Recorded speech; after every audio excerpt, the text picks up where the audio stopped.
what are you expecting from Copenhagen tomorrow night? Well, difficult game. Tactically, they're smart.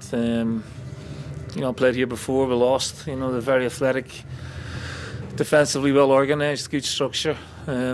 So we're expecting, a tough night. We'll have to think about through the game. How well placed are you going into this match, though, given the current form? Well, we're in good form, yeah. So, confidence is good. Not taking anything for granted. But we're looking forward to the game. The stadium, just been out looking at it, it's magnificent. And the pitch has been relayed and the pitch looks good. So I think when the players get here, they'll start getting very excited about the game. Who has travelled and who hasn't? Who has travelled and who hasn't travelled? Hatim El Hamid hasn't travelled, nor Greg Taylor. He's picked up an injury at the weekend, and Lee Griffiths picked up an injury in training. So he's got a slight twinge, but we're hoping the latter two will be fit for the weekend. I was going to say, I'm just going to live like. Ronnie, can you pass it? Do you want the mic? Is it working? Yeah. Just in terms of the shape, Neil, obviously 4-2-3-1 worked very well for you in Europe before Christmas, but obviously we've seen this 3-5-2. You've sort of steamrolled teams in Scotland. Is that the sort of dilemma you face, whether going back or sticking with the 3-5-2? Yeah, well, I mean, we can use both systems, so we're quite comfortable with both, and we have a fair idea what way we want to play tomorrow. And just in terms of this two-legged affair, away goals obviously crucial. Is that the sort of message to go out and maybe score early and put your impetus on the game very quickly?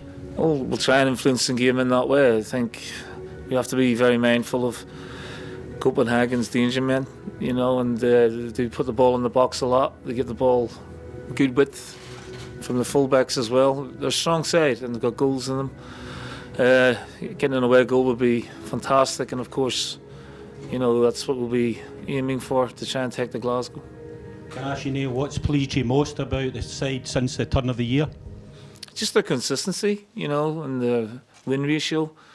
There's been a lot of things, the amount of goals we're scoring, consistency of performance, the level of performance, individual performances, and the fitness levels are very good as well.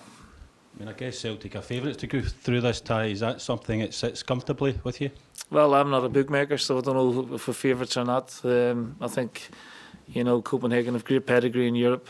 The manager's a very shrewd manager as well, very smart, very experienced. So I don't know if we're favourites or not. We're just coming here to play as strongly as we can. What's your thoughts of your first experience of VAR coming up tomorrow night? I think you'll be needing a little bit of patience.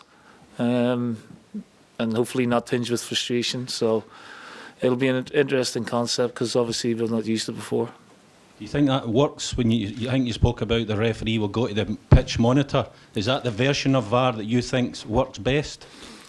Yeah, I think then the decision is still solely with the referee and not a committee elsewhere.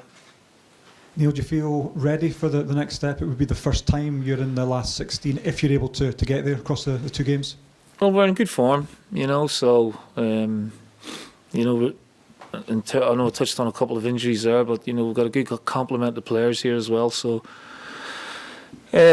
confidence is good, but we obviously not taking anything for granted in terms of Copenhagen. They're a strong team, and they are difficult to beat, and they've come out of the group very strongly, with some quality teams like Dynamo Kiev and Lugano left behind. So you can't underestimate Copenhagen. Our away form in Europe this year has been very good, but that was the first half of the season. Hopefully we can take that into the second half of the season as well. In terms of where you are now, you couldn't really be in a better place, I'm guessing? Well, we had a fantastic, very difficult win at the weekend. So, like I said, that set us up for this game. So I think the players are looking forward to the occasion and want to make inroads in the competition if they can. In terms of these European ties, how beneficial is it being away first? I think it's all psychologically good, if you can get a decent result, but it's really important that we don't let the tie get away from us tomorrow night. We stay in the tie, and obviously what we can expect back in Glasgow. So it's really important we're concentrated, you know, defensively mindful, and got a good structure. How come you didn't decide to have a training session in Parken before the game? It's something we don't do. We just train at Celtic Park, and then you know, we make our way. It's something that's been done with the previous manager, and we sort of carried that on. Sometimes as a player, I like to train at the stadium, but I mean, it'll be a nice experience, I think, for some of our players to see a magnificent stadium like that tomorrow night, and I'm sure the atmosphere will be raw as well.